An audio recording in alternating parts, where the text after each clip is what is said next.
นอบน้อมต่อคุณพระรัตนตรัยขอกราบถวายความเคารพต่อหมู่สงฆ์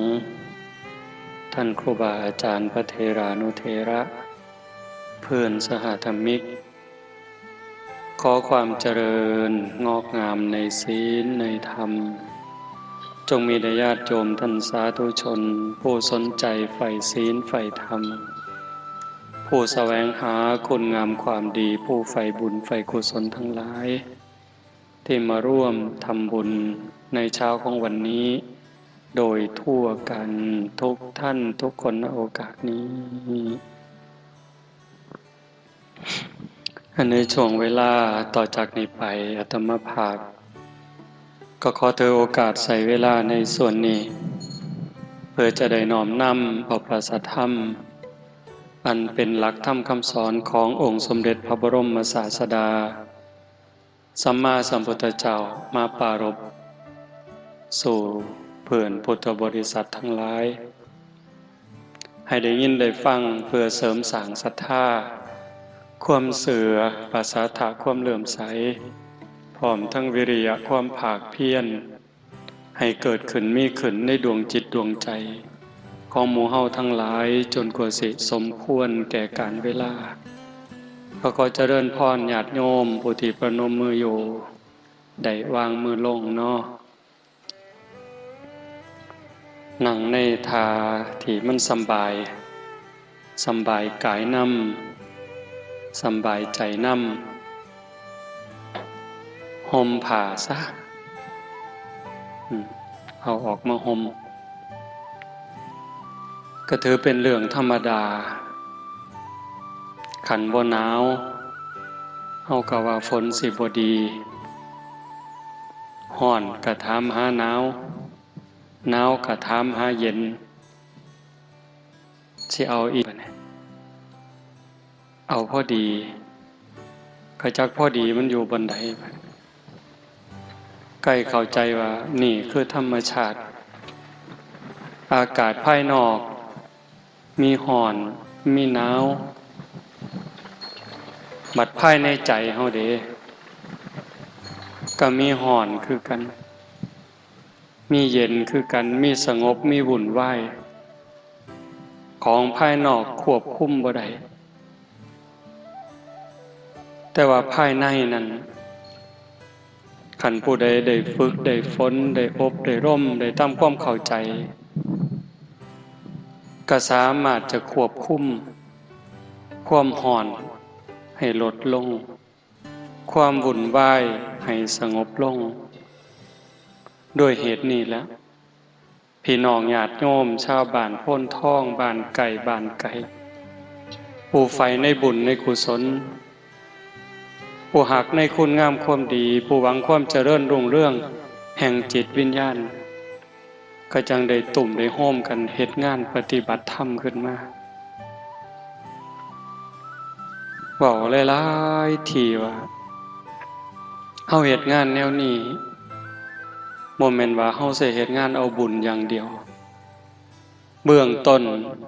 เฮาก็คิดว่าเฮ็ดงานเอาบุญนั่นล่ะบุญสื่อว่าความสุขความสงบความดีความงามนำมาซึ่งความสำเร็จในชีวิตสิ่งที่เฮาหวังเฮาอยากได้ในเรื่องราวของความถูกต้องดีงามที่มันสิเป็นไปได้สมหวังอย่างคิดอันนั้นคือบุญเป็นผู้ส่งเสริมเป็นผู้ชักใยเป็นผู้กำกับอยู่เบื้องหลังแต่พอโดนไปหลังจากเฮาได้ศึกษาได้ยินได้ฟังได้ประพฤติปฏิบัติได้ทำความเข้าใจก็ยกระดับจากงานบุญธรรมดามาเป็นงานศึกษางานเฮียนหูงานฝึกงานฝนงานอบรมบ่มจิตบ่มวิญญาณสูงขึ้นไปกว่านั้นเข้าใจหลายกว่านั้นงานจังสี่คืองานสิขูดเก่าเผาล้นถอดถอนกิเลสตัณหาความโกรธความหลง ความอิจฉาริษยา อาฆาตพยาบาทจองเว้นหน่อยเหนือต่ำใจที่มันเคยข่มเหงดวงจิตดวงใจนี่ให้มันอ่อนกำลังลงยกจิตที่มีภูมิศีลภูมิธรรมให้สูงกว่าอารมณ์ของโลกหลวงปู่ชาเพิ่นเว้าคำหนึ่งคนหลงโลกคือคนหลงอารมณ์คนหลงอารมณ์ก็คือคนหลงโลกกะแมนอีหลีหลงหักหลงสร้างหลงดีใจหลงได้หลงมีนั่นก็คือคนหลงโลกติดอยู่ในโลกจมอยู่ในโลกจมอยู่ในวัฏสงสารถามว่ามันผิดอยู่มันก็บ่ผิดแต่ว่าพระพุทธเจ้าสอนให้เฮาย่านโทษภัยของวัฏสงสารโทษภัยของการเวียนว่ายตายเกิดเพราะว่ามันหาความแน่นอนบ่ได้ต่ำสุดถึงอบายนรกเวจีสูงสุดจนถึงภวกพรหมเวียนวนไปมาหาความแน่นอนหาความปลอดภัยอันใดบ่ได้คันเฮาหลงอารมณ์ของโลกรักโกรธเกลียดกลัวก็อยู่ซ้ำนี่ล่ะเที่ยวขึ้นเที่ยวลงหาความแน่นอนอีหยังให้เจ้าของบ่ได้คันผู้พิจารณาเห็นโทษของอารมณ์เหล่านั้นเฮาก็สิถอนบ่ได้บ่เสียบ่บวกบ่ลบบ่ขึ้นบ่ลงอาตาปีสัมปชานโนสติมาวินยะโลเกอวิชชาโทมนัสสังมีความเพียรมีสติมีสัมปชัญญะถอนความพอใจและความไม่พอใจในโลกออกเสียได้เป้าหมายสูงสุดไปพุ่นนะโยมแต่การเฮาไปบ่ทันได้ตามความเข้าใจบ่ทันถึงก็อาศัยเป็นงานบุญมันก็บ่แม่นบ่ดีเด้มันก็ดีบักอย่างหลายคำว่าบุญคำว่าคุณงามความดีนะเฮ็ดให้เฮาอยู่ในโลกนี้ได้อย่างบ่ทุกข์บ่ร้อนบ่ลำบากจนเกินไปคำโบราณเพิ่นจังว่าคันสิเที่ยวทางเวิงให้หาห่มบังหัวคันสิเที่ยวทางไกลไถถงให้มีพร้อมคันสิไปทางหน้าให้หาทิ้งบังใหญ่ตักน้ำไว้เต็มบังจังค่อยไปทิ้งว่าไว้บังใหญ่คือโตเฮาวัฏฏะสงสารนั้นใหญ่ยาวข้าวเงินกองบุญสร้างกุศลแห่คิดหำทางหน้าพุ่นผัดยังกวงกว่าหลังศีลนั่นเป็นห่มกังคันยู่ใหญ่บังหัวท่านนั่นเป็นเสบียงใส่ถงให้มีพร้อมแม่นสิไก่ยาวเยินภาวนาตักน้ำใสไก่ปันไดกะบ่ยานทิ้งบังได้เติมเต็มปู่ย่าตายายเพิ่นสอนลูกสอนหลานเอาคำสอนของพระพุทธเจ้ามาเป็นกรอบเป็นขั้นล่องเป็นแสงสว่างหากเขายังหักการเวียนว่ายตายเกิดถึงว่าบ่ได้หักแต่มันสลัดบ่ออกมันไปบ่รอดพอมันถอดถอนกิเลสตัณหาออกบ่ได้ก็ขอให้อาศัยคุณงามความดีคันยังสิต้องเกิดต้องตายก็ขออาศัยบุญกุศลขั้นสิเที่ยวทางเวิงว่างกว้างไกลคือทงกุลากันแต่สมัยก่อนเพิ่นเอิ้นทงกุลาเอิ้นทงปูปาหลานตามาก็ได้ยินผู้เฒ่าเพิ่นเว้าบัดได้มาเห็นจังซี่ก็พิจารณาคันบ่มีกกยูคาบ่มีกอไผ่บ่มีกกกฐินนรงค์มันก็คือสิเป็นเดินอย่างเดียวกันแต่สมัยก่อนคันเฮาสิเที่ยวทางเวิงว่างทางเดินกว้างไกลแบบนั้นบ่มีต้นไม้กลางทะเลทรายแต่ว่าเฮาต้องย่างเพื่อให้มันขวมจากฝากนี้ไปสู่ฝากนั้นมันสิร้อนปานใด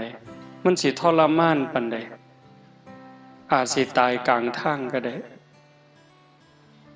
แต่ว่าการเตรียมตัว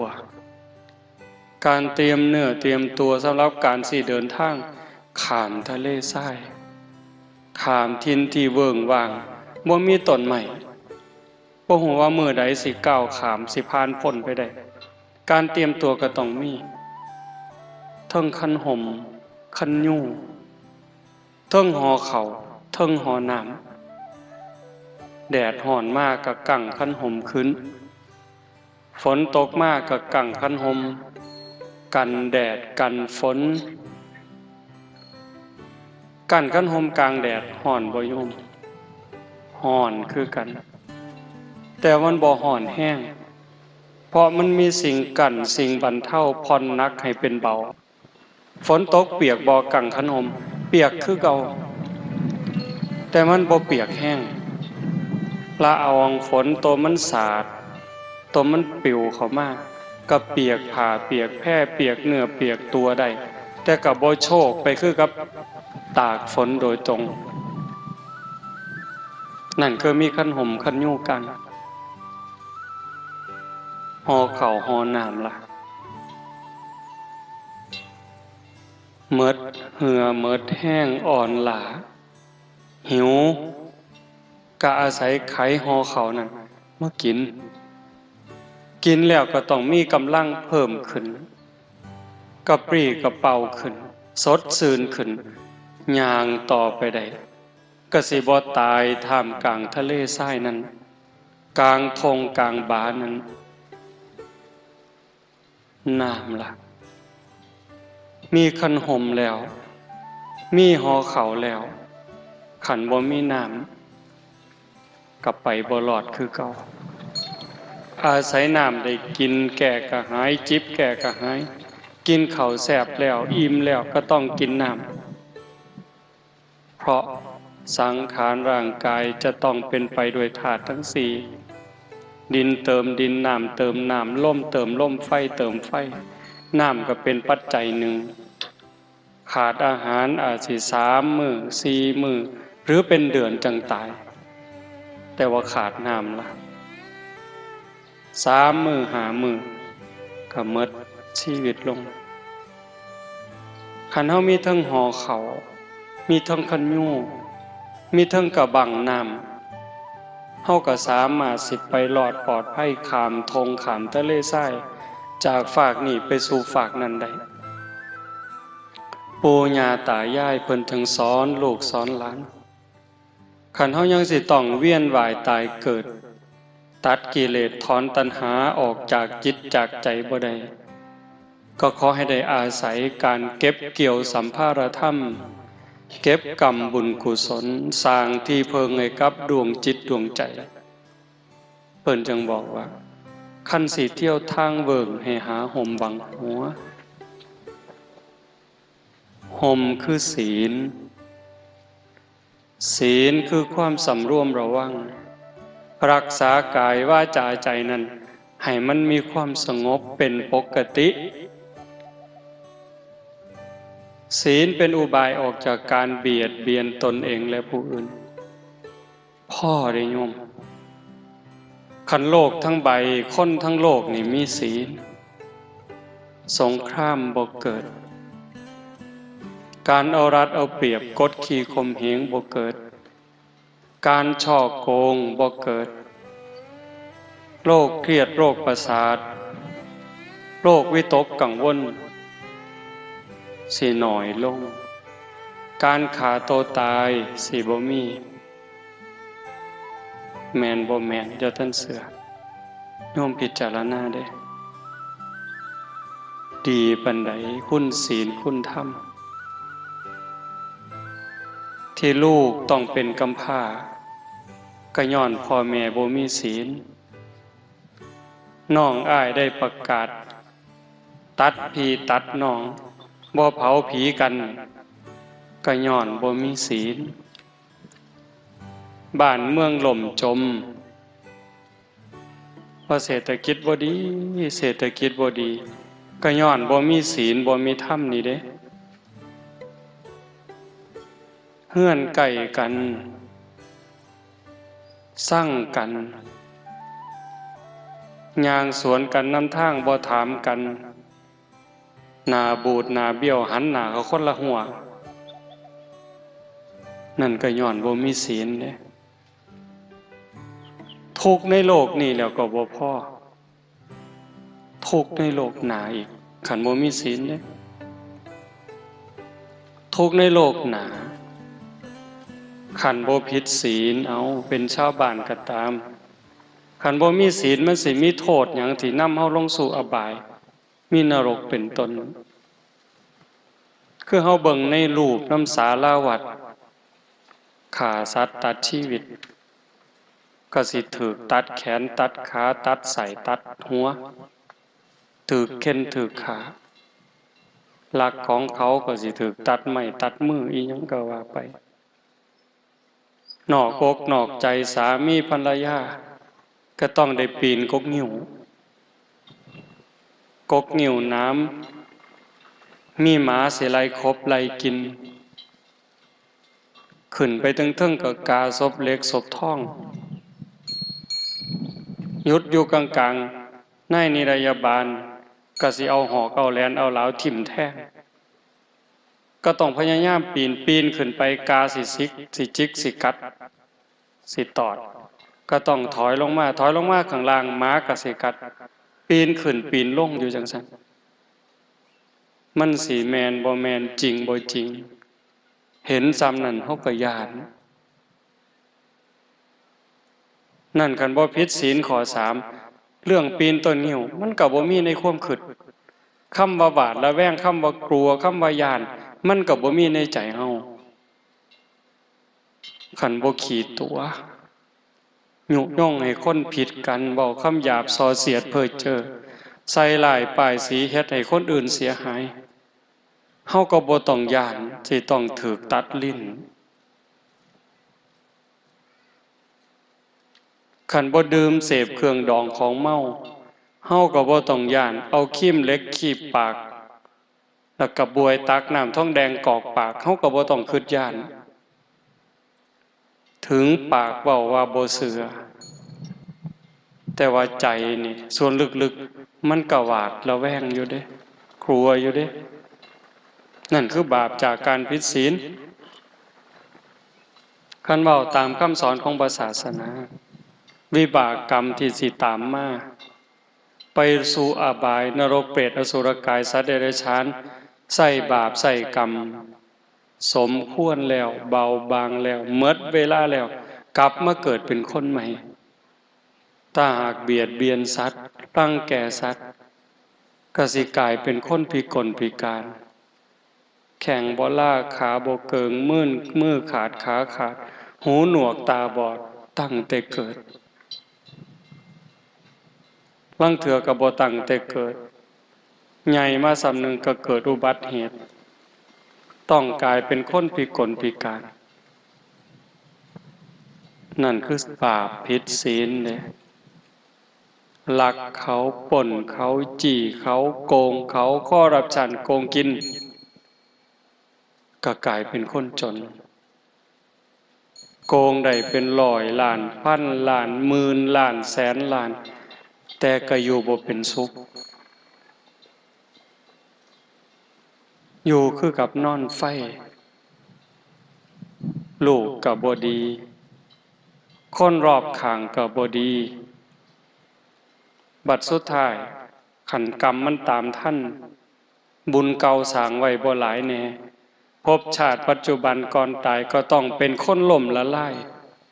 หมดมือหมดตีนดีบ่ดีถูกจับยัดใส่คุกใส่ตารางตายคาคุกเห็นบ่ของเล่นซะบ่ผิดศีลผิดธรรมคันผิดศีลข้อ3นอกอกนอกใจสามีภรรยาอาจสิว่ามวลอาจจะว่าเจ้าของคักแต่ว่ามันต้องลบต้องซ่อนบางเทื่อก็อายคนบางเทื่อก็ขายหน้าค่ำกระแทกแดกดันจากคนอยู่ไก่อยู่เคียงมันต้องมีอันใดอันหนึ่งทิ่มแท่งความรู้สึกอยู่หั่นล่ะหาความสุขที่แท้จริงบ่ได้ดีบ่ดีบัดหมดสภาพ ลูกเก่าเมียเก่าหอนเมียใหม่ผัวใหม่อาจสิฆ่ากันตายก็ได้ย้อนหึงย้อนหวงย้อนควบบ่พอใจในโลกปัจจุบันเนี่ยชีวิตปัจจุบันอาจสิต้องถือเข็นถือขาสารพัดแต่สิเป็นดอกข้อสี่คือกันเด้คันผิดศีลผิดธรรมโดยคำปากคำเว้าถูกฟ้องล้มละลายย้อนเว้าดูถูกเขาข้อหาหมิ่นประมาทดีบ่ดีก็ถือเขาฆ่าตายย้อนเว้าครับว่าบ่เป็นศีลบ่เป็นธรรมขัดจิตขัดใจกันเห็นบ่ย้อนดื่มเสพเครื่องดองของเมาก็จังเกิดอุบัติเหตุเจ้าของเจ็บเองป่วยเองพิการเองดีบ่ดีก็ถึงตายลูกกำพร้าเกิดปีหนึ่งจักพันคนจักหมื่นคนโยมว่าย้อนเหล้าคันเว้าก็ว่าเหล้ากินก็สิเป็นหยังบ่ได้เอาเงินยาคูมาซื้อตัวเว้าคือได้เด้บ่ได้เอาเงินครูบามาซื้อกำนันห้ามบ่ได้เอาเงินกำนันมาซื้อได้เพิ่นว่าเฮาก็แม่นแล้วแต่ว่าเจ้าคิดเบิ่งบ่ยามสงกรานต์ยามปีใหม่โยมว่าตายหลายปานใดส่วนใหญ่ก็เมาแล้วขับปีวังหนึ่งวังปีใหม่เนี่ยเขาว่าจับเลยว่าแต่เมายึดรถไปพร้อมด่าเขาอีกต่างหากเด้เพิ่นย้านเพิ่นบ่เฮ็ดผิดศีลย้านบ่บาปคักโยมคิดว่าลูกกำพร้าย้อนจากพ่อแม่เมาแล้วขับรถไปเกิดอุบัติเหตุปีหนึ่งมันจักพันจักหมื่นคนพิการย้อนอุบัติเหตุจากการดื่มกินเครื่องดองของเมาตายก็มีพิการก็มีลูกกำพร้าเกิดขึ้นปีหนึ่งเท่าใดทรัพย์สินสมบัติลดล่ามาสร้างคิดเป็นค่าเสียหายปีหนึ่งจักแสนล้านบางเถื่อคนดีเป็นคนสำคัญของแผ่นดินมีคุณมีค่ามีคุณประโยชน์บ่ฮู้เรื่องฮู้ราวอีหยังเลยขี่รถมาดีๆแต่คนเมาแวะไปต่ำเอาซื่อๆโทษมันบ่แม่นน้อยๆเด้สิว่าเว้าเล่นซั่นบ่ก็ย้อนจังซั่นปู่ย่าตายายเพิ่นจึงบอกว่าให้มีศีลนั่นเป็นห่มกั่งคันยุ่งใหญ่บังหัวการเฮามีศีลเป็นที่รักประพฤติตามศีลปฏิบัติตามธรรมอยู่ในโลกนี้โทษทุกอย่างเว้ามาก็สิบ่เกิดคันถ้าทุกคนในโลกมีศีลทุกอย่างว่ามาสิบ่มีจากการพิกลพิการยากจนลำบากนอกอกนอกใจสามีภรรยาต้องลบต้องซ่อนต้องขายหน้าขายตาลูกไปทางแม่ไปทางพ่อไปทางปัญหาของสังคมก็สิลดลงเห็นอยู่ตัวการแตกร้าวสามัคคียุยงให้เป็นฝักเป็นฝ่ายคือประเทศไทยวาง 3-4-5 ปีที่ผ่านมามันก็สิบ่เกิดคันเว้าแต่ความจริงใจมีแต่ความปรารถนาดีต่อกันบ่ใส่ร้ายบ่ป้ายสีความหักความแพงมันหักดีเอาแท้แต่ว่าเนื่องจากบ่มีศีลเห็นแก่ประโยชน์ส่วนตัวแก่หมู่แก่พวกแก่พ้องก็เลยทำลายศีลทำลายธรรมสีเลนะสุขติงยันติความสุขสงบร่มเย็นเลยบ่เกิดสีเลนะโภคสัมปทาทรัพย์สมบัติโภคะเลยบ่มีหมดโลกนี่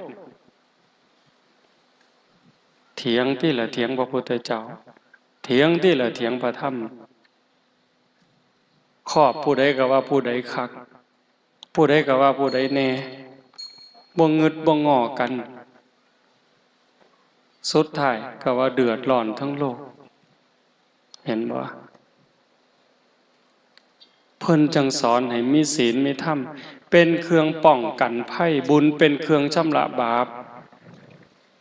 ศีลนี่ป้องกันบ่ให้มีบาปล้างบาปป้องกันบาปเกิดมาชาติใหม่ก็สวยก็งามรูปร่างดีสวดทรงดีผิวพรรณดี สติปัญญาเฉลียวฉลาดทุกสิ่งทุกอย่างศีลเป็นเครื่องดลบันดาลเป็นเหตุเป็นปัจจัยให้สิ่งเหล่านั้นมันเกิดมันมีร่างกายดีสวดทรงดีโรคภัยไข้เจ็บหน่อยอายุยืนเห็นบ่ศีลนั่นเป็นห่มกั่งคันยู่ใหญ่บังหัวสิเกิดอีกจักภพจักชาติก็สิเป็นหยังคันเฮามีศีลมีธรรมได้สร้างบุญเอาไว้เกิดมาชาติใดก็งามขึ้นกว่าเก่าดีขึ้นกว่าเก่าสุขภาพแข็งแรงกว่าเก่าเพราะว่ามีห่มกั่งคือเฮาย่างผ่านแดดผ่านเดินผ่านทะเลทรายมีคันห่มกันแดดอยู่แต่มันก็ผ่อนหนักเป็นเบาเกิดมามันถูกอยู่คนงามก็ถูกคนรวยก็ถูกแม่นบ่ทุกข์แบบเขาเอิ้นว่าทุกข์แต่ว่าทุกข์ประจำสังขารล่ะก็คือมื้อนี้หนาวนี่ผู้ใดม่วนบัดเอาคนงามก็หนาวคือกันเนาะคนสุขภาพแข็งแรงก็หนาวคือกันอยู่ยากคือกันสิว่าจังได๋บ่แม่นสิหนาวแต่คนขี้ร้ายเด้คือกันหมดเธอสิได้อยู่แต่ได้กินแต่ละมื้อโยมบ่ง่ายซั่นบ่โดยเฉพาะโยมไม่ออกหนาวปานใดก็ต้องตื่นมาหนาวปานใดก็ต้องเอามือเช้าเข้ามาใส่หวดเลยเจ้าโอ้ยมันหนาวบ่เอามือเช้าดอกสิว่าซั่นบ่มันสิบ่ล้างหน้าพุ่นบ่หนาวก็ต้องเอามือจุ่มน้ำล้างหน้าคือเก่าต้องล้างหน้าแปรงฟันเข้าห้องน้ำห้องท่าเฮ็ดอยู่เฮ็ดกินเลี้ยงลูกเลี้ยงผัวแม่นสิดีปานใดงดงามปานใดก็ต้องเฮ็ดนั่นมันคือการบริหารชีวิตเกิดมาแล้วมันสิดีสิงามก็ต้องเจ็บต้องไข้ต้องพัดภาคจากสิ่งหักสิ่งแพงบางเรื่องบางอย่างประสบกับสิ่งที่เฮาบ่พอใจในบางเรื่องบางอย่างเฮามีความหวังมีความปรารถนาเกิดขึ้นหวังปรับความผิดหวังก็รอคอยอยากปรับทุกข์ก็เกิดเห็นบ่แต่ว่ามันก็ดีกว่าคนที่เกิดมาทุกข์เกิดมาลำบากพิกลพิการโรคภัยไข้เจ็บรุมเร้าจังว่ามันหนีบ่พ้นมันต้องเวียนว่ายตายเกิดปู่ย่าตายายเพิ่นจังสอนศีลนั่นเป็นห่มกั่งคันยู่ใหญ่บังหัวท่านนั่นเป็นเสบียงใส่ถุงให้มีพร้อมเสบียงคือภาระสัมภาระห่อข้าวห่อน้ำสำหรับการเดินทางมันสิย่างผ่านแดดผ่านเดินผ่านทะเลทรายอันเบิ่งว่างแต่คันเอามีห่อข้าวอ่อนล้าอ่อนแห้งนั่งลงไขห่อข้าวกินก็มีเหือมีแห้งไปได้คนที่ทำบุญให้ทานหูจักแบ่งหูจักปันให้ปรับก็มีความสุขได้แม่นบ่แม่นโยมก็หูได้ใส่บาตรหน้าบ้านหน้าเฮือนได้ใส่ข้าวเป่าข้าวในดอกซื่อๆก็สำบายใจคุณธรรมข้อนี้มันเกิดนี่คนบางคนบ่ได้ให้ทานนี่อยู่บ่เป็นเด้บ่ได้ใส่บาตรบ่ได้จังหันคือมันขาดอันใดอันหนึ่งชีวิตเป็นบ่สมบูรณ์ในมื้อนั้นคันแม่นได้ให้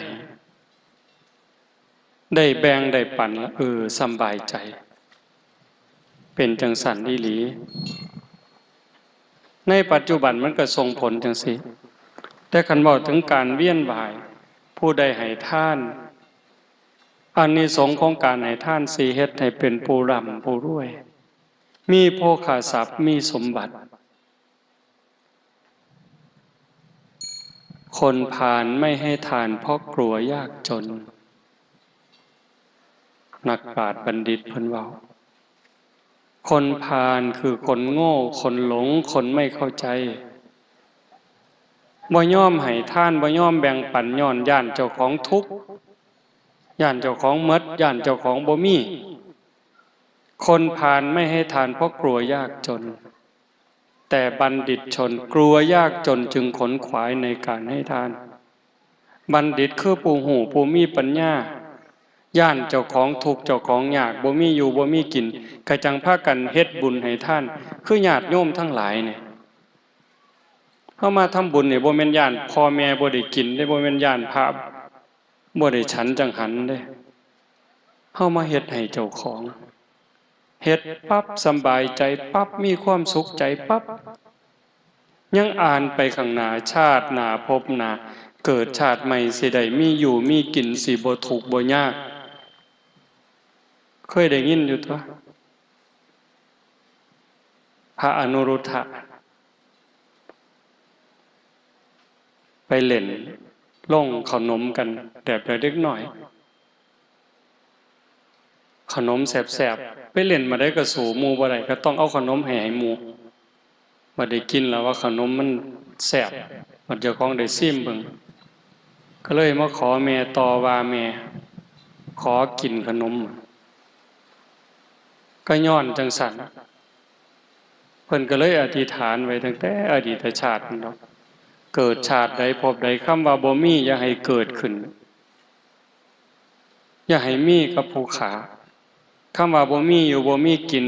อย่าให้เกิดขึ้นจักเถื่ออย่าให้ได้ยินคำว่าบ่มีนี่บัดสุดท้ายไปเล่นแผ่หมู่สู่หมู่บ่ได้มาเอาขนมแม่บ่มีขนมให้เรายื่นหมอเป่านี่ให้บัดไปเปิดออกมันก็มีขนมทุกเที่ยวบุญเด้อหั่นคนที่เขาห่างเขามีเขาร่ำเขารวยนั่นคือเขาได้ทำบุญให้ท่านไว้ก่อนเฮาได้เป็นซ้ำเฮาพ่อมีอยู่มีกินก็เกิดจากการได้ทำบุญได้ให้ท่านได้แบ่งได้ปันดีบ่ดีมันเกิดในภพชาติปัจจุบันนี้ได้โยมแต่มาว่าเคยเว้าสู่ฟังล่ะก็เฮาได้ทำบุญในสถานที่ที่คนมีธรรมสิเป็นพระสงฆ์องค์เน้นเป็นญาติเป็นโยมก็ตามสถานที่ที่อบรมธรรมปฏิบัติธรรมคือบ่องจังสี่โน่นโพ้นท่องเนี่ยสงฆ์องค์เน้นพอขาวแม่ขาวได้มาร่วมกันฝึกหัดขัดเกลาจิตใจตนเอง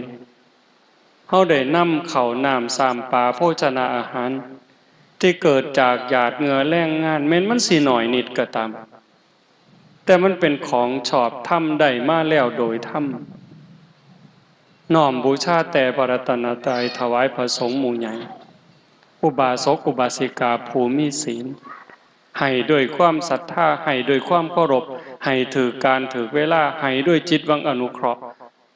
แล้วก็ให้ด้วยการบ่ได้เบียดเบียนผลมันเกิดความสุขใจความอิ่มใจมันมีเด้โยมเห็นอยู่แล้วได้ให้คนได้แบ่งปันเฮามีความสุขยิ่งให้คนที่เฮาฮักให้คนที่เฮาศรัทธามันเกิดความเอิบอิ่มเรื่องทรัพย์สมบัติที่มันสิตอบสนองย้อนมานั่นตามากะเสือพอเฮาได้ให้ปั๊บเคยบอกให้ฟังบางเถื่อไปทำบุญในสถานที่ที่มีครูบาอาจารย์พระสงฆ์องค์เน้นเพิ่นประพฤติปฏิบัติทำบุญ2,000กลับมาหอดวัดมีคนเอาเงินถวายเป็น100,000 200,000ออกดอกบ่กุ่มมือสตางค์ละบาทให้สตางค์หนึ่งได้มาบาทหนึ่งปานนั้นเด้แล้วมันก็ยังมีหลายกว่านั้นคันเว้าให้ฟังเดี๋ยวโยมสิอยากได้นำเลยบ่เว้า มันเห็นอีหลีอะโยม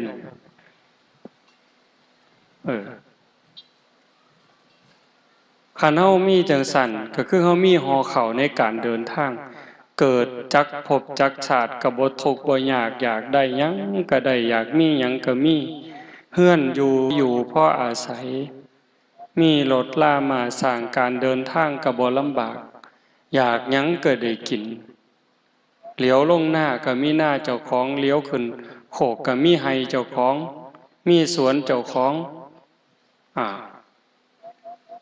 ลูกก็ดีผัวก็ดีเมียก็ดีเกิดจากบุญทั้งหมดคันเฮาได้เจริญภาวนาได้ฟังเทศน์ฟังธรรมได้ทำความเข้าใจจังซี่สิมาเกิดจักภพจักชาติก็ตามก็กลายเป็นคนมีสติมีปัญญามีความเฉลียวฉลาดรอบคอบบ่หลงเหล่บ่หลงเหลี่ยมบ่โดนโกงบ่โดนเอาเปรียบคันคนบ่ฟังเทศน์ฟังธรรมบ่ได้เจริญภาวนาก็โง่ไปนะถูกตัวถูกต้มนักเข้าไปกว่านั้นปัญญาอ่อนนั่งอยู่ใส่น้ำลายเหยโยดอยู่ไปนะคือบ่ว่านั้นดังนั้นการได้ฟังเทศน์ฟังธรรมบ่แม่นเรื่องเล่นอันซุ่มบ่พอปัวนี่เพิ่นว่าของฟรีนี่บ่มัก ฟังเทศน์บ่มักของฟรีฟังเทศน์กับฉีดยาวัคซีนที่แท้การฟังเทศน์นี่เฮ็ดให้เกิดปัญญาถามซุ่มแม่ใหญ่พ่อใหญ่ที่นั่งอยู่นี่โง่วันใดฟังเทศน์ขันเทศธรรมคำสอนของพระพุทธเจ้าเด้เว้าเรื่องราวของชีวิตเรื่องความเป็นจริงเกิดแก่เจ็บตายทั้งที่เรื่องเฮาฮู้เด้นี่เกิดแก่เจ็บตายเนี่ยเกิดเป็นทุกข์จังใดแก่เป็นทุกข์จังใดเจ็บเป็นทุกข์จังใดตายเป็นทุกข์จังใดเกิดทางร่างกายเป็นทุกข์จังสี่เกิดทางสังขารทางความคิดทางความรู้สึกอุปาทานน่ะทุกข์อีกแบบใดคันเฮาเข้าใจจังซั่นแม่นสิเจ็บสิไข้ล้มหมอนนอนเสื่อแต่ว่าใจสำบายใจบ่กังวลฮอดเวลาคนที่เฮาหักเฮาแพงสามีก็ตามภรรยาก็ตามลูกหลานพ่อแม่ล่วงลับจากไปแล้วเฮาบ่ถูกฟูมฟ้ายน้ำตาจนกระทั่งขาดสติสัมปชัญญะก็บ่เกิดกับคนได้ฟังธรรมได้ทำใจไว้ก่อนธรรมเนี่ยเป็นเครื่องนำออกจากทุกข์ได้ธรรมะคือความจริงธรรมะคือความถูกต้องธรรมะคือธรรมชาติธรรมะคือหน้าที่ธรรมะสูงสุดเป็นเครื่องนำออกจากทุกข์โยมไม่ออกเฮานี่ผู้ปฏิบัติธรรมอยู่สามีจากไปขันบ่มีธรรมเป็นจังได๋เข้มแข็งปานใดเจ็บไข้ได้ป่วยขันบ่มีธรรมสิเข้มแข็งส่ำใดกายป่วยใจป่วยบ่พอตายก็ตายเด้แต่ว่าคันจิตใจเข้มแข็งล่ะอาจจะมีน้ำหูน้ำตาเป็นเรื่องธรรมดาพระอริยเจ้าระดับโสดาบันก็ห้องไห้พระอานนท์ก็ห้องไห้นายสุทัศน์ก็ห้องไห้นางวิสาขาก็ห้องไห้จนผมเปียกคือว่าแต่ว่าหูท่านถอนจิตถอนใจท่านบ่ฮักจนเป็นบ้าโยมก็เห็นบ่คนฮักจนเป็นบ้าบ้าสำใดบ้าจนตายผู้สาวนอกใจก็ฆ่าตัวตายเอาผู้บ่าวนอกใจก็ฆ่าตัวตายเอาบ้าสำใดบ้าจนตายเลยสั่งแล้วบัดนี้สั่งก็สั่งจนตายคือกันแค้นจนตายก็อักเลือดตายมันบ่พอดีแต่ขันมีปัญญาปั๊บเป็นเรื่องธรรมดาดอกเกิดขึ้นตั้งอยู่ดับไปมีความเปลี่ยนแปลงเป็นธรรมดาบ่มีอีหยังสิเป็นของเฮาที่ยั่งยืนถาวรคันใส่ธรรมะเข้ามาปลอบประโลมใจก็เห็นว่าทุกสิ่งทุกอย่างบ่มีอีหยังเที่ยงแท้เกิดขึ้นแล้วก็ตั้งอยู่ดับไปทุกข์ก็บ่เที่ยงสุขก็บ่เที่ยงได้ก็บ่เที่ยงเสียก็บ่เที่ยงสมหวังก็บ่เที่ยงเสียใจก็บ่เที่ยงคันมันเที่ยงแท้แน่นอนเนี่ยเว้ยผัวตายเมียตายพ่อตายแม่ตายห้องไห้มันสิบ่5 ปีก็ยังห้องไห้อยู่คือเก่านี่มันเฮ็ดจังได๋เนาะสาใจอย่างเดียวเฮ็ดจังได๋สิรักษาใจได้คันบ่มีปัญญา ปัญญาเด้ปัญญาสิเกิดมาจากหยังก็เกิดจากการได้เจริญภาวนาได้ฟังเทศน์ฟังธรรมได้ทำความเข้าใจงานอบโยมคอยคิดคอยอ่านคอยทบคอยทวนทุกคนที่มีส่วนร่วมได้บุญบ่น้อยลองเบิ่งว่าในขณะที่โลกมันห่อนมันห้นคนเอารัดเอาเปรียบบ่มีระเบียบวินัยบ่เคารพกฎหมายบ้านเมืองบ่เคารพกติกาสังคมบ่เคารพศีลบ่เคารพธรรมลูกบ่เสือฟังพ่อแม่ลูกศิษย์บ่เสือฟังครูบาอาจารย์บ้านเมืองบ่ฟังผู้นำคนดีคนมีศีลมีธรรมนี่กลายเป็นตัวตลกเป็นบ่แถวนี่คนดีมีศีลมีธรรมกลายเป็นตัวตลกกลายเป็นคนบ่มีค่ากลายเป็นคนโง่หั่นนี่แต่ว่าคนเกเรคนพาลเป็นบุคคลดีได้หน้าได้ตาได้ถูกยกย่องได้รับเสียงสรรเสริญมียศมีบริวารขอให้รวยขอให้ซื้อเหล้าสู่กินนั่นล่ะคนดีแต่ว่าคันเป็นแบบนั้นทั้งหมดบ่อนใดล่ะสิอยู่ใดแผ่นดินห่อนคือไฟคนดีต่างหากคนมีศีลมีธรรมคือพ่อใหญ่แม่ใหญ่ญาติโยมเฮาทั้งหลายคันคือเฮาอยู่กันจังซี่มันสิเดือดร้อนบ่ข่มเหงกันบ่เอารัดเอาเปรียบกันบ่ซุมหมู่นี่ย้านบาปนี่แม้แต่คิดบ่ดีบ่งามโอ้ยมันสิบาปเพิ่นย้านหอยความคิดเจ้าของเด้ย้านมันเป็นบาปเพิ่นคิดบ่ถูกบ่ดีคำเว้าคำจาเว้าบ่ถูกแน่พลาดแน่โอ้ยย้านบาปคันเว้าถึงครูบาอาจารย์ก็ต้องขอขมาลาโทษการกระทำทางกายกับพ่อกับแม่กับพี่กับน้องคันมันบ่ถูกต้องก็ย้านบาปต้องไปกราบขอขมาได้เล่าสู่เพิ่นฟังได้สารภาพผิดคันจิตใจคนทั้งหลายเป็นแบบนี้แล้วโยมว่าหมดโลกเนี่ยบ่ว่าสินับถือพุทธคริสต์อิสลามพราหมณ์ศิษย์คันจิตใจคนในโลกเป็นแบบนี้สงครามมีบ่ได้ปัญหาระหว่างประเทศมีบ่ได้นั่นคืออานุภาพของศีลของธรรมธรรมะคำสั่งสอนพระพุทธเจ้าหากเป็นจังซี่ปู่ย่าตายายเพิ่นจังว่าโตภาวนาคือบังน้ำบังทิ้งหอดห่มจิกยังสิได้สวยหลังหอดห่มหั่งยังสิได้สวยหน้าหอดห่มว่ายังสิได้อาบกินได้จิบแก่กะหายขันคนมีปัญญาแม่นสิเกิดมามันสิทุกข์สิยากลำบากลำบนปานใดก็เอาตัวรอดแก้ปัญหาเฉพาะหน้าไปได้ปลดเปลื้องภาระของชีวิตไปได้งานศีลงานธรรมอาตมาจึงบอกว่า1ละเป็นงานบุญ2เป็นงานศึกษาหลักธรรมคำสอนของพระพุทธองค์ได้ทำความเข้าใจได้ฝึกหัดพัฒนาสูงสุดเป็นการยกระดับดวงจิตวิญญาณให้พ้นไปจากกองทุกข์กองกิเลส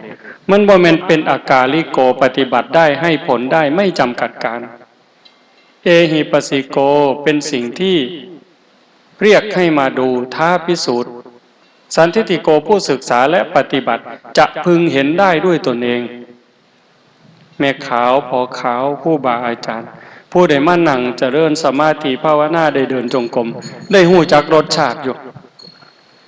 คันเฮามีสติในอารมณ์ปัจจุบัน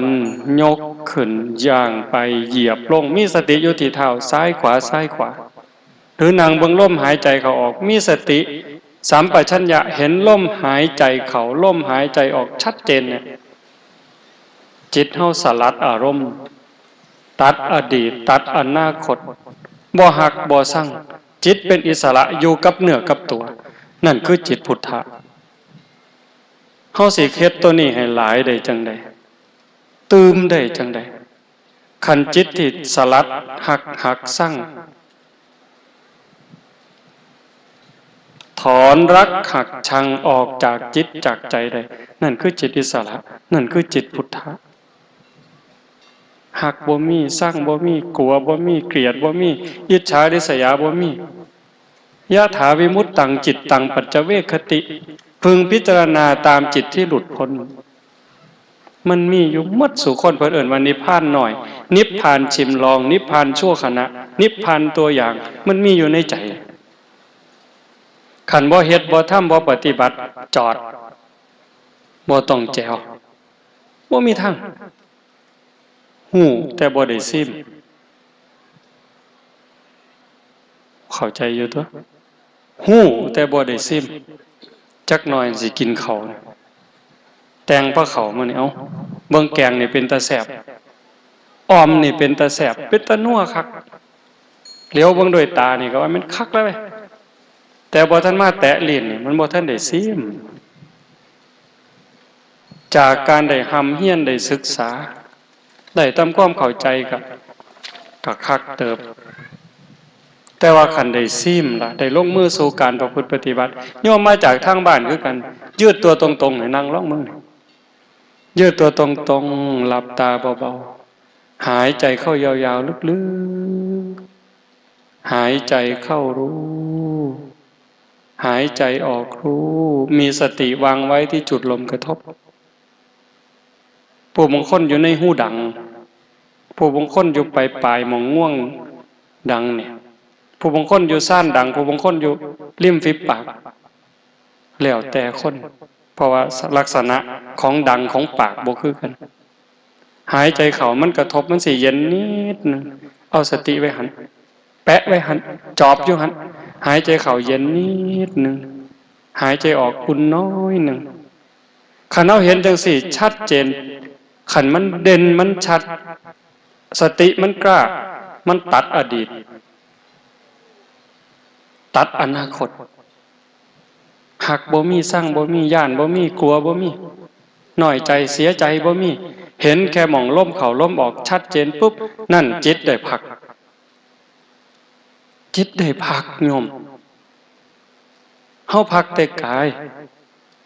เฮ็ดเวียกเมื่อยก็ว่านั่งเศร้ามีแห้งนั่งโดนก็ว่านอนเศร้ามีแห้งนั่นคือพักผ่อนทั้งร่างกายแต่ว่าใจเจ้าให้มันพักเถื่อนอนวันมือกายหน้าผากโอ้ยอันนั้นน้ออันนี้น้อผู้นั้นน้อผู้นี้น้อโดนเติบหายใจใหญ่พลิกตึบไปอีกครั้งนึงคึดอีกใจสิขาดอีหลีอีหลอมันพลิกไปอีกครั้งนึงเมื่อคืนยังแจ้งนอนบ่หลับนั่งกินข้าวอยู่กับแกงปลาห่อนๆแกงไก่ใส่ใบบักขามใส่หัวสีไข่ใส่คาอ่อนหอมห่วยๆสดแซ่บแต่ลิ้นแต่ว่าใจคิดมันคือจิตมันบ่ได้พักรู้โตนมันบ่บ้ากับใจนี่บ้าได้โยมใจเป็นใหญ่ใจเป็นประธานทุกอย่างอยู่ที่ใจสำเร็จที่ใจบ้ากับใจเป็นบ้าบ่แม่นโตเป็นบ้าเด้อ่านว่าบอกพี่บ้าต้องขออภัยเด้อเฮ้ยพี่บ้ามันบ่ได้ด่าคนเด้นั่นบ่ได้ด่าร่างกายเด้แต่ว่าคนบ่ฮู้เรื่องก็ว่าแต่บ่ด่าเอาโตมันนั่นเด้แต่ว่าจริงๆน่ะใจมันเป็นบ้าใจมันสุขใจมันทุกข์ใจมันร้อนใจมันเย็นใจมันดีใจมันหายคันว่าใจดีแล้วเพิงได้โอ้ยพ่อใหญ่นั่นเราปากหายซื่อๆดอกหน้าเราหายซื่อๆแต่ว่าใจเราดีเป็นจังได๋บัดนี้ไผญาตินั้นว่าใจดีบ่มีผู้ใดญาติแน่นแต่ว่าโอ้ยอีนายอันนั้นเบิ่งหน้าเบิ่งตาเบิ่งรูปเบิ่งร่างงามปานนางฟ้าแต่ว่าใจดำไม่ไงขันเขาว่าเจ้าใจดำแล้วเจ้าสิว่าเป็นจังไดบัดนี้งามซื่อๆดอกแต่ว่าใจดำมัดสภาพเลยบัดนี้บ่มีผู้ใดอยากใกล้ใจให้ขี้อิจฉาใจมัดเลยเฮ็ดจังได๋สิมันได้พักได้ผ่อนนะงานนี่คืองานพักผ่อนจิตพักผ่อนใจพักผ่อนวิญญาณ มันจึงเป็นบุมีตลอดแล้วแอมฟังทั้งสองข้างก็มีคนอยู่เต็มหมดนั่นพระเด่นๆดังๆในประเทศไทยว่าแม่นมากห่วย50%พุ่นเด้บ่แม่นน้อยเด้พระที่มีผลงานมีชื่อมีเสียงที่เฮายอมรับเพิ่นเนี่ยหลวงพ่อประยุทธ์ก็ส่งลูกศิษย์มาทั้งพระทั้งโยมหลวงพ่อประยุทธ์โตเนี่ยบัดสุดท้ายอาตมาได้ขึ้นกลุ่มสุดท้ายกลุ่มแรกกลุ่มถาวรวัตถุโบราณสถานไหมกลุ่มที่สองวัดในชุมชนเมือง3วัดกลุ่มละ3กลุ่มละ3เฮาถูกจัดอยู่ในกลุ่มเผยแพร่พระพุทธศาสนาอย่างมุ่งมั่นมีคำว่ามุ่งมั่นพร้อมขึ้นไปหลวงพ่อปัญญานันทมุนีเจ้าเป็นการแข่งขันกับอีก8วัดเฮามีแต่ต้นไม้มีแต่ความยากจนเพิ่นก็บ่มีแนวสู่แต่มาเห็นแม่ใหญ่เฮานั่งอยู่ในเฟื่องจังซี่หนึ่งเดียวนอกนั้นเขานั่งตึกนั่งห่างนั่งทับเงิน100 ล้านแต่ว่าเฮานั่งทับเฟื่องมานะเห็นแม่ใหญ่โยมหมีเพิ่นว่าผมละน้ำตาไหลโยมชมพู่ของอาสมศีลคือกันเห็นคุณย่าคุณยายมาบริจาคเงิน20 บาทบริจาคเงิน20 บาทแล้วยิ้มอย่างหน้าตาบานนะมันเป็นไปได้อย่างไรเขาบ่เคยเห็นนะโยมเขาเห็นแต่คนท่านพันท่านหมื่นท่านแสนนั่งเถื่อท่านเถื่อละแสนก็ยังนางหน้าบูดบูญูดอยู่อันนี้ท่าน20 บาทเรายิ้มแปะยิ้มแป้นอาตมาก็ได้ที่โยมทุกท่านก็คงจะเคยได้ยินว่าศรีสะเกษนี่ยากจนกระทั่งกินดินก็เป็นข่าวมาแล้วก็เลยบอกชาวบ้านเฮายากจนจากก่อนชาวบ้านก็บ่เป็นแนวนี้ได้เข้าวัดเขาว่าหักวัดหักว่าหักคุณงามความดีแต่มื้อนี้สิไปวัดก็ลำบากเป็นหยังหนี้สินรัดเขาหมู่เจ้ารวย100 ล้านก็ซื้อน้ำตาลโลละ10 กว่าบาทกับแม่ใหญ่ข่อยผู้เป็นหนี้นี่ล่ะซื้อราคาเดียวกันสบู่ราคาเดียวกันยาสีฟันราคาเดียวกันน้ำปลาราคาเดียวกันแล้วชาวบ้านข่อยทุกข์นี่มันย้อนไปย้อนบ่มีศีลบ่มีธรรมย้อนการเอารัดเอาเปรียบมือไผเหย้าก็สาวได้สาวเอาสิเฮ็ดจังได๋สิแก้ปัญหาจังซี่จังได๋ให้เว้ยคนเงียบเลยบ่ตอนนั้นพอแต่ลงจากเวทีมาโยมหลวงพ่อประยุทธ์มากราบย่างลงจากนี่มานั่งซ้ำนี่เราก็สิเบิ่งบ่คักซั่นบ่มากราบแล้วพระอาจารย์มาจากวัดป่าโนนกุฎหล่มใช่ไหมใช่โยมมีอะไรโยมร้องไห้เพิ่นว่าไม่ใช่แต่โยมนะทั้งหมดอยู่นั่งบนมันนั่งเป็นสันอยู่ใกล้ๆโยมก็เป็นเอามือปาดหน้าพระก็เป็นแล้วมันเป็นอะไรมันบอกไม่ถูกแล้วจะทำยังไงต่อไปอาตมาก็เลยบอกท่านบอกอย่างในใจอันนี้หลวงพ่อวัดพระธาตุพนมก็นั่งฟังอยู่ข้างหลังบัดสุดท้ายการสิฟื้นฟูพระพุทธศาสนา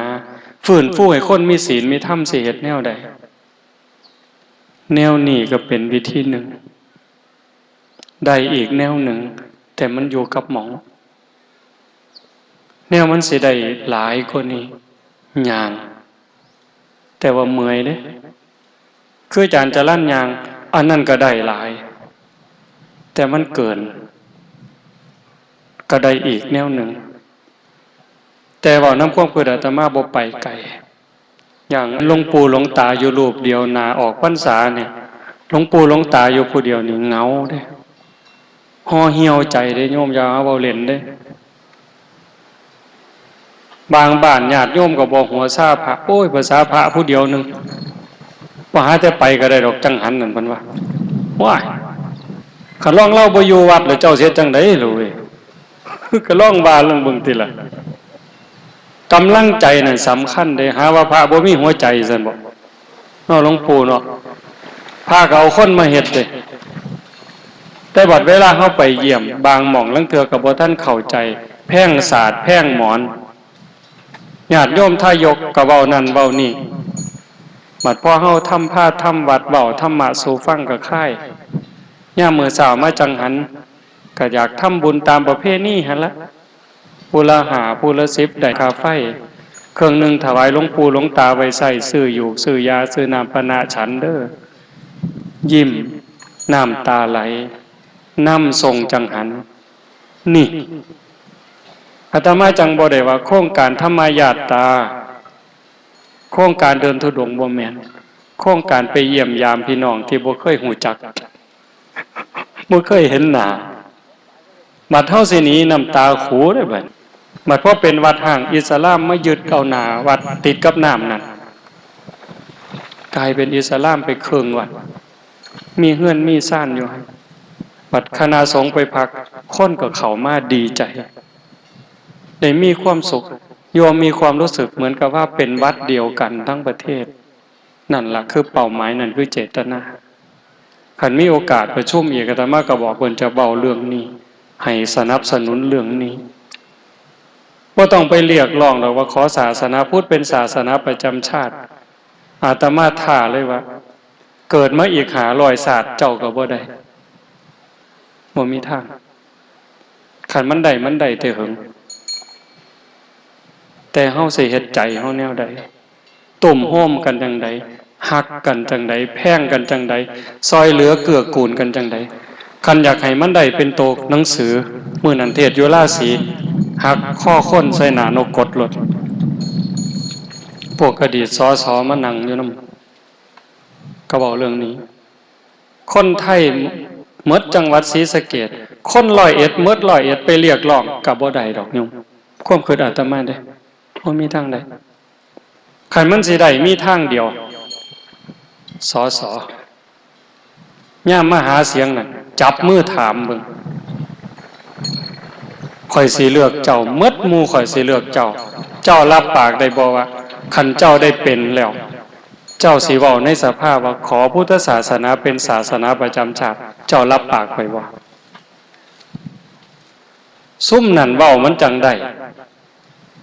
เฮาหมดจังหวัดก็บ่มีกำลังทอผู้เดียวเว้านี่แต่ว่าคันความเป็นจริงเนี่ยคันเฮาเฮ็ดจังซี่เด้อญาติโยมเด้อสรุปแล้วเด้คันเฮาเป็นอยู่จังซี่สอนลูกสอนหลานพาลูกพาหลานมาเฮ็ดมาทำพาเขาเข้าวัดเขาว่ามื้อวันเสาร์วันอาทิตย์วันหยุดให้ลูกหลานลงวัดลงว่าได้จังหันหูจักกราบจักไหว้สอนเขาว่าอันนั้นบาปอันนี้บุญอันนี้ดีอันนี้บ่ดี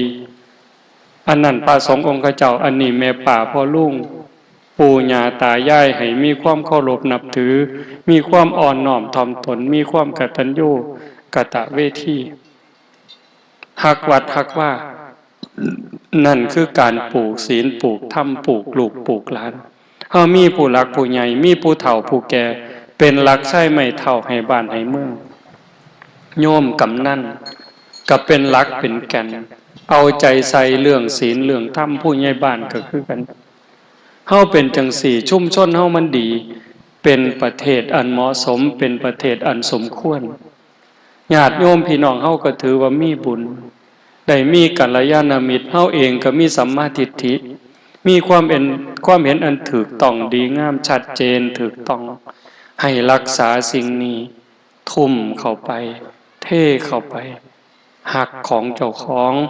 นั่นล่ะเฮาสิรักษาศีลรักษาธรรมรักษาวัดว่าศาสนาไว้ได้จะเป็นสมบัติทรงสืบทอดไปฮอดลูกฮอดหลานก็ขออนุโมทนาสาธุกับญาติโยมกับครูบาอาจารย์พระสงฆ์องค์เน้นเพื่อเดชกำลังใจให้ลูกให้หลานทั้งฝ่ายสงฆ์ฝ่ายฆราวาสก็กราบขอบพระคุณขออนุโมทนาสาธุอีกเทื่อหนึ่งท้ายที่สุดก็ขออาราธนาอ้างอิงอำนาจแห่งคุณพระศรีรัตนตรัย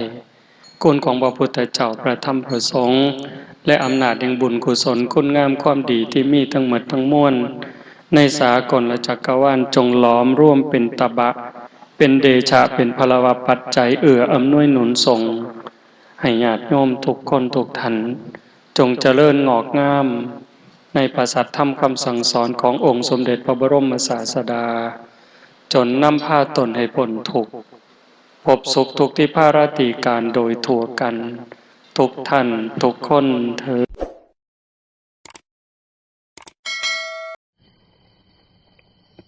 พูดประจำนะโฆษณาธรรมของพระพุทธเจ้าอานาปานสติเป็นพระกรรมฐานที่ละเอียดทำให้เกิดความละเอียดปราณีตและชื่นใจ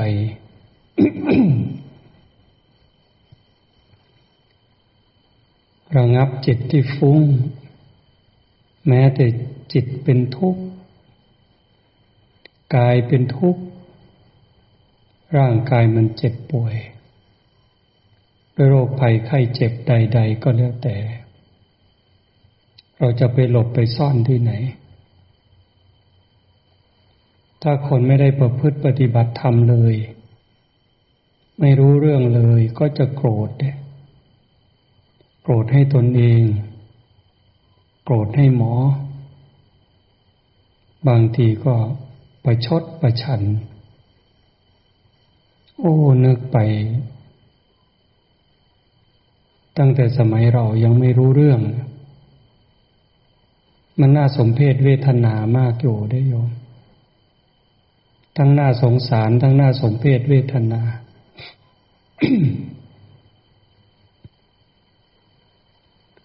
เมื่อมีความไม่พอใจก็เถียงพ่อเถียงแม่บางทีก็เสียดสีตีวัวกระทบคราดทุบข้าวทุบของทำลายสิ่งของโป้งปังบางทีไม่รู้ผู้หลักผู้ใหญ่ลูกเขยอย่างนี้เมื่อเกิดความโกรธความไม่พอใจก็ปึงปังใส่พ่อตาแม่ยายลูกสะใภ้ก็เหมือนกันปึงปังลงส้นทำอันใดประคตประชดประชันนั่นคือความไม่รู้ความไม่มีธรรมถ้าคนมีธรรมแล้วเรื่องอย่างนี้มันจะเกิดขึ้นไม่ได้จะเห็นคุณค่าของคนทุกคนยิ่งผู้มีพระคุณแม้ไม่ได้เลี้ยงดูเรามาเป็นพ่อตาแม่ยายพ่อปู่แม่ย่าครูบาอาจารย์ผู้หลักผู้ใหญ่ในชุมชนบ้านเมืองที่เราอยู่อาศัยก็ต้องให้ความเคารพให้ความยำเกรงเรารับพรทุกวันเนี่ยการอ่อนน้อมต่อผู้ใหญ่เป็นนิจพร4ประการคืออายุวรรณะสุขะพละย่อมเจริญแก่บุคคลผู้มีปกติไหว้กราบอ่อนน้อมต่อผู้ใหญ่เป็นนิจเห็นไหมพระก็ให้พรทุกวันโยมก็รับพรทุกวันเราก็จะบอกว่าไม่รู้ความหมายแต่บางครั้งเราก็ได้ยินอยู่ให้พรแปลได้ยินพรธรรม4ประการคืออายุยืนวรรณะผิวพรรณผ่องใสสุขะมีความสุขกายสุขใจพละมีกำลังย่อมมีย่อมเจริญย่อมเกิดขึ้นแล้วก็เจริญงอกงามต่อผู้ที่มีปกติไหว้กราบอ่อนน้อมต่อผู้ใหญ่เป็นนิจพูดเรื่องลมหายใจทำไมเลยมาถึงตรงนี้เพราะเมื่อเราไม่ได้ปฏิบัติธรรมจิตไม่นุ่มนวลมันก็เอาแต่แข่งบ้าแข่งสิ่งที่ไม่ดีไม่ใช่แข่งดีถ้าแข่งดีแข่งไปเลยที่นี่มันแข่งบ้าอวดเก่งไม่ใช่อวดดีเลยอวดเก่งที่จริงไม่เก่งคนอวดดีจริงๆไม่ได้ดี แต่คำพูดพูดดีอวดดีสิ่งที่เอามาอวดล้วนแต่เป็นสิ่งที่ไม่น่าดูไม่น่าชมไม่น่าเอาเป็นแบบอย่างการประชดประชันพูดส่อเสียดกระทบกระแทกอย่างนี้นั่นคือขาดธรรมจึงบอกว่าน่าสงสารน่าเห็นใจน่าสมเพชเวทนาแต่ถ้ามีสติสัมปชัญญะที่ได้ฝึกได้ฝนอบรมไว้เพียงพอเกิดความไม่พอใจไม่ประทับใจปุ๊บล้อมสติมาที่ลมหายใจทันทีหายใจเข้ารู้หายใจออกรู้ละเอียดละเอียดบางทีมันครั้งเดียวจริงๆนะโยมหายใจเข้ายาวๆลึกๆยังไม่ต้องออกมามันเกิดปีติอิ่มมาจากข้างในน้ำตาไหลพร่าอันนี้เป็นอารมณ์ของเด็กแต่มันก็พรากจิตจากเวทนาจากความทุกข์ความคับแค้นใจตรงนั้นได้พระพุทธเจ้าจึงขมวดปมไว้ทุกครั้งว่าภาวิตาพหุลีกตาเจริญให้มากกระทำให้มากอานาปานสติมีสติในลมหายใจกระทำให้มากเจริญให้มากให้บ่อยๆเนืองๆให้มากที่สุดมหพลาโหติมหานิสังสาย่อมมีผลใหญ่มีอานิสงส์ใหญ่เห็นไหมเมื่อเจริญให้มากกระทำให้มากแล้วย่อมมีผลมีอานิสงส์ที่ใหญ่ทำให้ใจเราคลายจากความทุกข์จากความกดดันของอารมณ์ความรู้สึกทุกเรื่องไม่ว่าจะเป็นความกลัวก็ตามความโกรธก็ตาม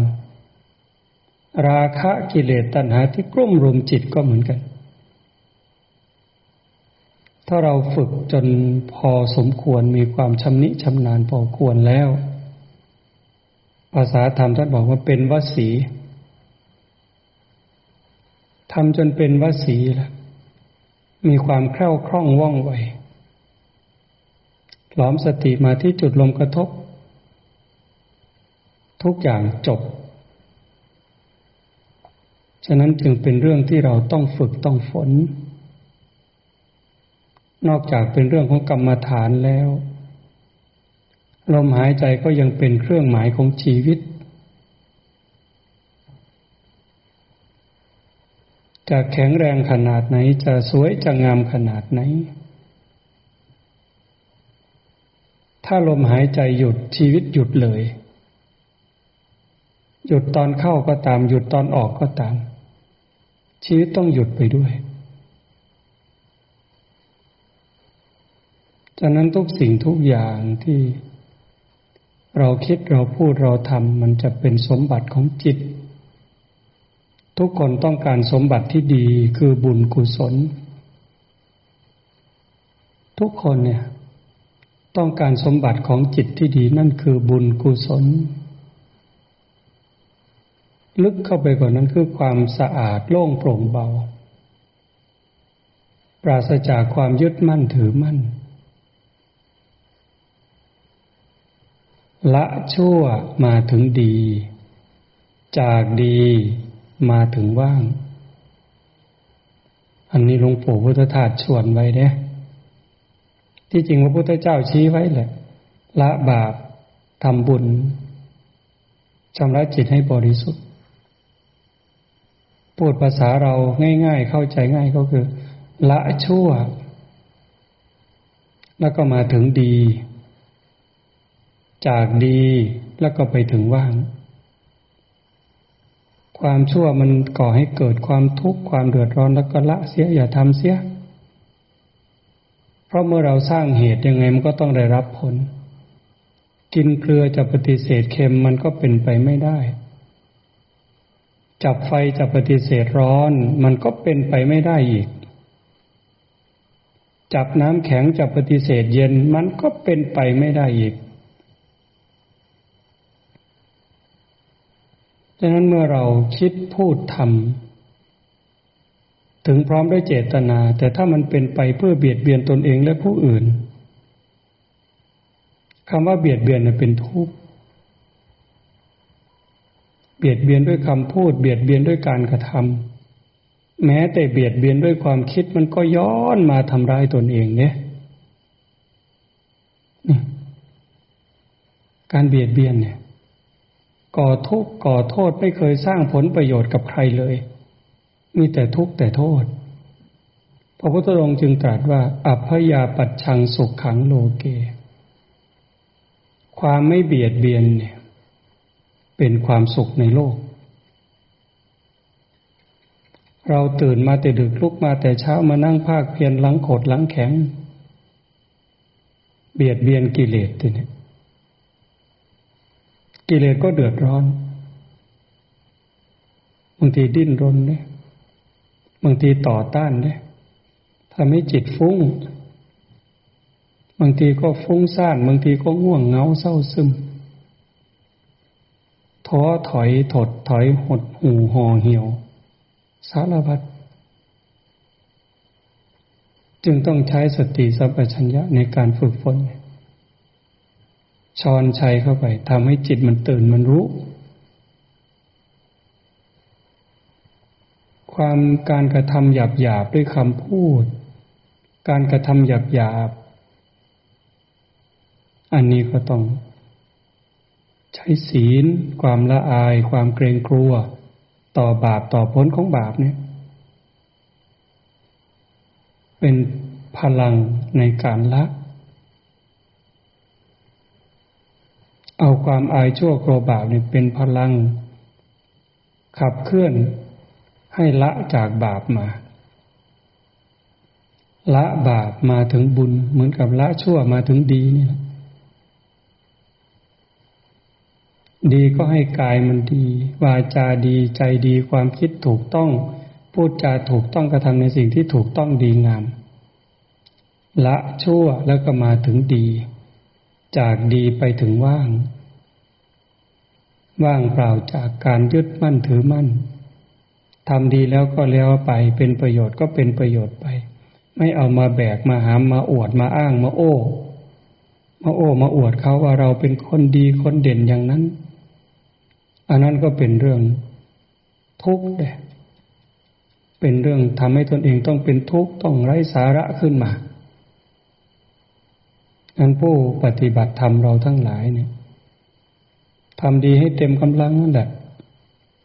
ทำหน้าที่ของเราให้เต็มกำลังเต็มความสามารถแต่ว่าทำแล้วก็แล้วไปใครจะชมใครจะชังก็แล้วแต่เพราะเรารู้ว่าสิ่งที่เราทำมันถูกต้องมันเป็นประโยชน์ต่อตัวเราเองต่อส่วนรวมให้จิตมันสะ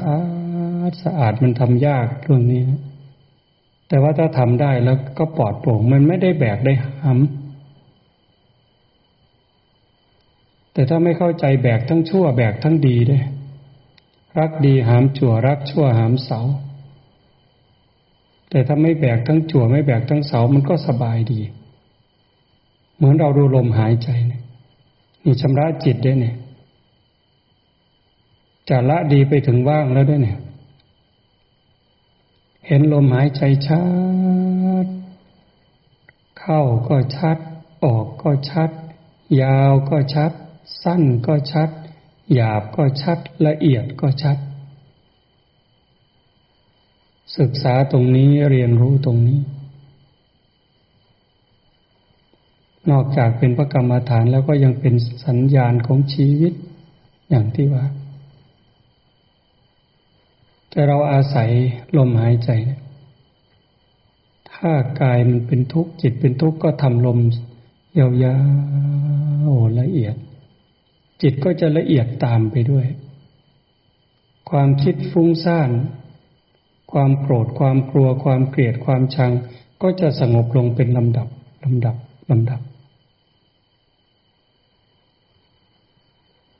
มันก็น่าสนุกดีอยู่ในการภาคเพียรประพฤติปฏิบัติอย่างนี้ดีใจว่าเราอยู่ด้วยกันจะมากจะน้อยส่วนใหญ่นี้เงียบทำหน้าที่พร้อมเพรียงกันถึงเวลาปัดกวาดก็ปุ๊บปั๊บปุ๊บปั๊บนั่นแหละคนละเล็กคนละน้อยคนละศอกคนละวางานก็เสร็จแล้วความรักความสามัคคีมันเกิดรักกันเหมือนพี่เหมือนน้องงานทำบางอย่างมันหนักมันจำเจอยู่ที่เดิมหมุนพระอาจารย์จะให้เราหมุนโดยเฉพาะทางโรงครัวประกอบอาหารเนี่ยจะให้หมุนกันออกมาถ้ามีพอแบ่งกันได้ก็แบ่งเป็นคู่สำหรับในหน้าเตาไฟเนี่ย2 คนเปลี่ยน5 วันเปลี่ยน5 วันเปลี่ยนได้พักผ่อนบ้าง5 วันก็เปลี่ยนหมุนออกมาหมุนออกมาได้มีเวลาพักผ่อนและทำอย่างอื่นก็จะได้รู้ด้วยกันว่ากว่าจะได้เป็นอาหารขึ้นโต๊ะเนี่ยมันแค่ไหน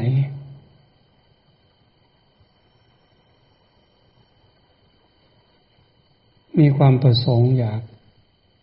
ยากให้เราเป็นเหมือนร่างกายอยู่ด้วยกันอวัยวะน้อยใหญ่ทำหน้าที่ของตนเองตาก็มีหน้าที่ดูหูก็มีหน้าที่ฟัง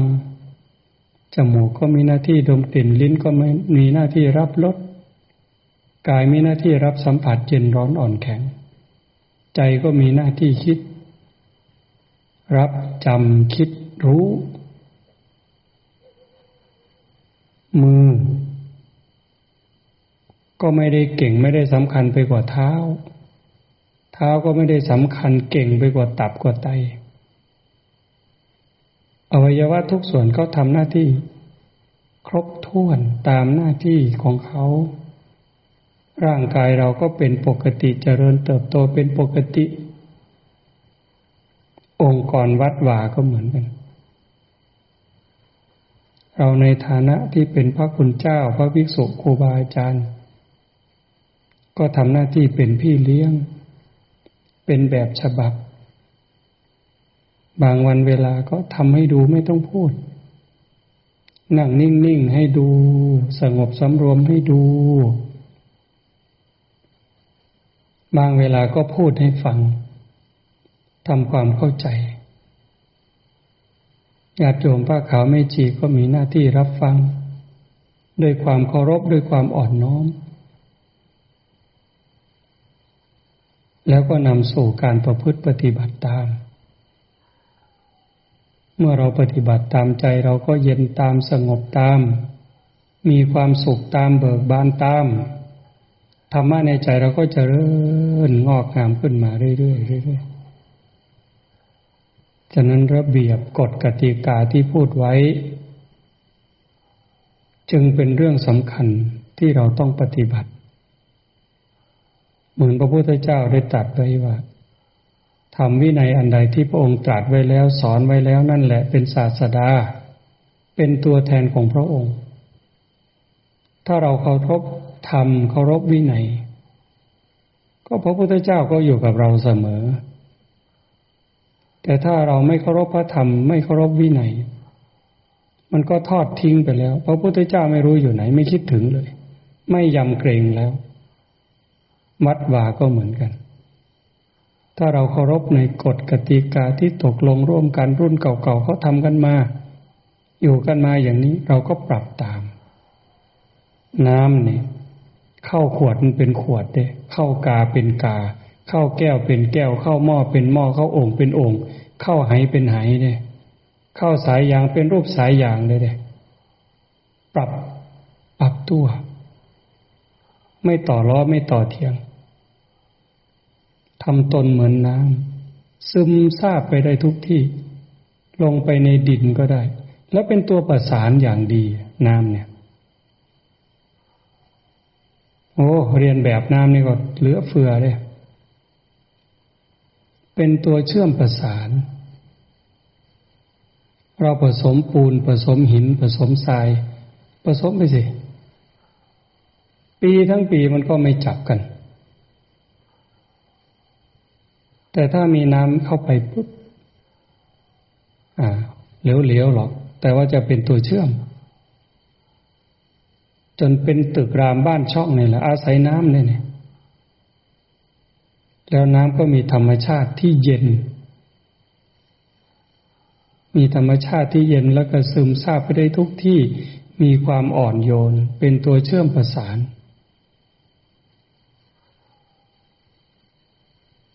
ธรรมชาติให้สอนเราตั้งเยอะจึงมีคำว่าน้ำใจทำให้ชื่นใจถ้ามีน้ำใจนี่ชื่นใจเวลาร้อนอกร้อนใจมาได้รับคำพูดคำจาดีๆให้กำลังใจอนุเคราะห์ด้วยคำพูดก็ดีด้วยธรรมะก็ดีด้วยสิ่งของเครื่องอยู่อาศัยก็ยิ่งดีไปอีกจิตใจที่แห้งผากย่อท้อรันทดใจหมดหวังหดหู่เมื่อได้รับน้ำใจรับกำลังใจแล้วมันก็เกิดกระชุ่มกระชวยชีวิตก็มีชีวาน้ำธรรมของพระพุทธเจ้าเนี่ยมีค่ากับจิตใจของเหล่าสัตว์เนี่ยดังนั้นพระองค์ตรัสไว้สอนไว้ในน้ำธรรมเนี่ยเราจงน้อมสู่การประพฤติปฏิบัติอยู่ด้วยกันก็ให้มีน้ำใจระเบียบวินัยที่ตั้งไว้สอนไว้ก็ปฏิบัติตามโดยเฉพาะนี่ความเงียบความสงบความสะอาดความมีน้ำใจต่อกันอยู่กันแบบพี่แบบน้องเวลานี้เรากำลังทำงานเตรียมงานอยู่มันก็เหนื่อยก็ล้าเราก็มาชาร์จไฟด้วยการทำสมาธินี่แหละตอนเช้าตอนเย็นแต่อาตมาไม่ได้มีโอกาสได้ไปร่วมกับพวกเราเพราะช่วงนี้สุขภาพมันต้องรักษาอย่างมากอยู่คือถ้าพักผ่อนน้อยกว่า5 ชั่วโมงแล้วมันจะไม่ใช่คนเป็นมา20 กว่าปีแล้วล่ะ30 ปีแล้วแต่ที่มันออกผลมาหนักๆก็20 ปีที่มันสรุปได้ในช่วงนี้มันกำลังจะดีขึ้นมานิดหนึ่ง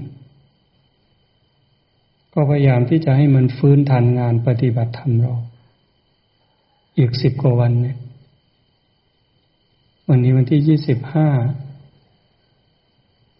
ก็เผื่อประมาณ20 วันมันจะทันไหมเพราะในช่วงงานเนี่ยมันจะหนักกว่านี้ต้องตื่นมาแต่ดึกลุกมาแต่เช้าก็ต้องคิดการงานต้องรับผู้รับคนอีกงั้นพอฟื้นก็ต้องฟื้นพยายามที่จะฟื้นขึ้นมาฉะนั้นต้องขออนุญาตพวกเราขออภัยพวกเรา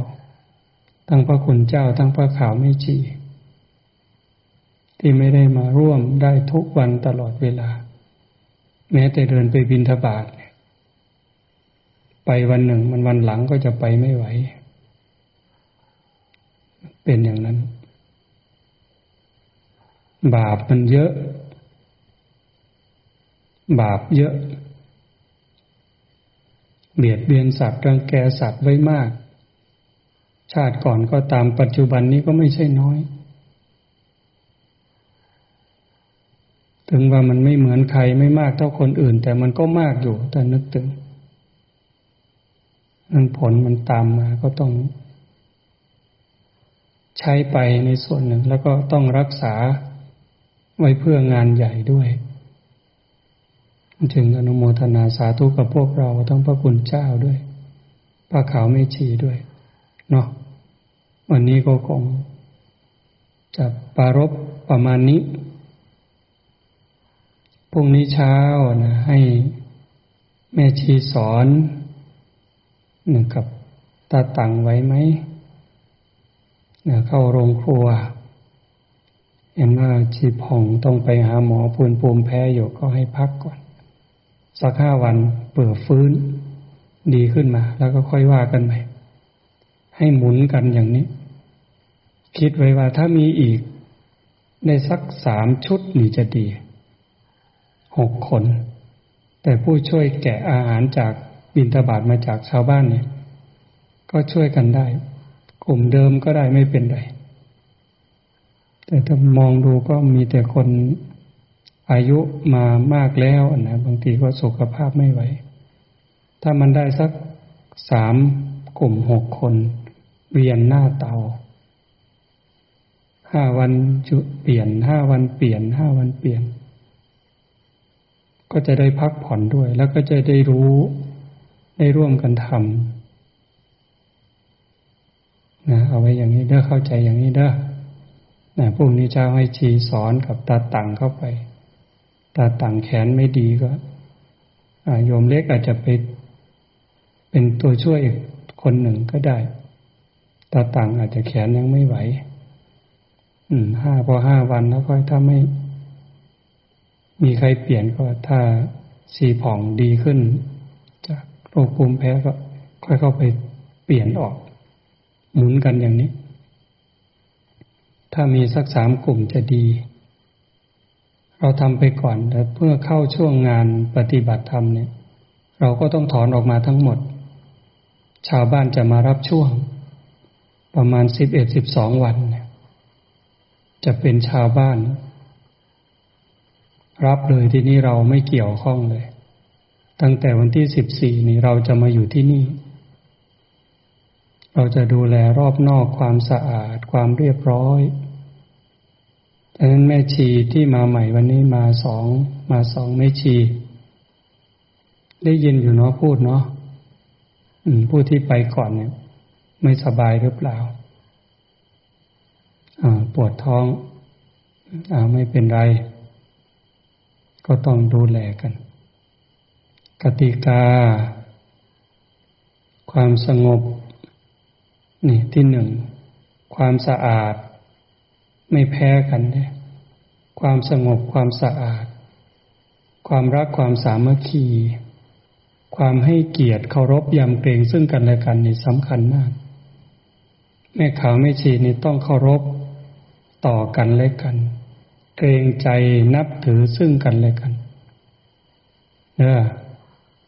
อย่าแบ่งฝักแบ่งฝ่ายมีก๊กมีเหล่ามีเขามีเราเนี่ยโอ้ไม่งามเลยอายผู้อายคนอายผีสางเทวดาอย่าให้ได้ยินถึงหูพระอาจารย์เลยว่าแม่ขาวแม่ชีไม่เข้าใจกันทะเลาะกันนี่อย่าให้ได้ยินถึงหูอายเทวดาอายผีสางรักกันเราต่างหนีร้อนมาพึ่งเย็นจากอ้อมอกของพ่อแม่จากครอบจากครัวมาเหมือนกันที่สำคัญเราต้องการมาพัฒนาตนเองต้องการมาบ่มบุญบารมีมาพัฒนาตนเองคนมาพัฒนาจะมาทะเลาะกันได้อย่างไรคนจะมาพัฒนามาทำร้ายกิเลสมาขุดรากถอนโคนกิเลสจะมาโกรธมาขัดแย้งกันได้อย่างไรมันต้องมีแต่เมตตามีแต่ความเห็นอกเห็นใจมีแต่ความอ่อนน้อมอ่อนโยนมีแต่ความเป็นพี่เป็นน้องมีน้ำใจให้กันอย่างนั้นถึงจะชื่อว่า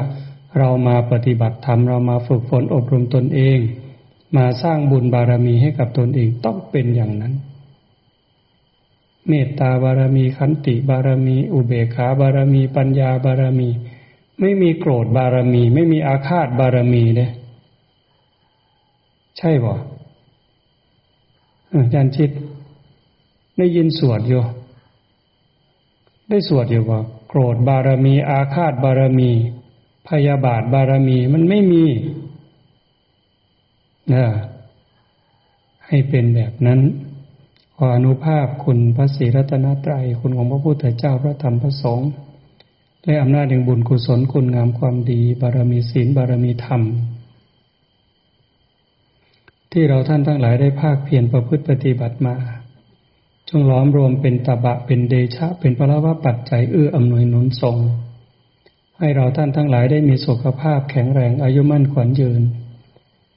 เจริญงอกงามในพระธรรมคำสั่งสอนขององค์สมเด็จพระบรมศาสดาให้ยิ่งขึ้นไปโดยทั่วกันทุกท่านทุกคนเทอญ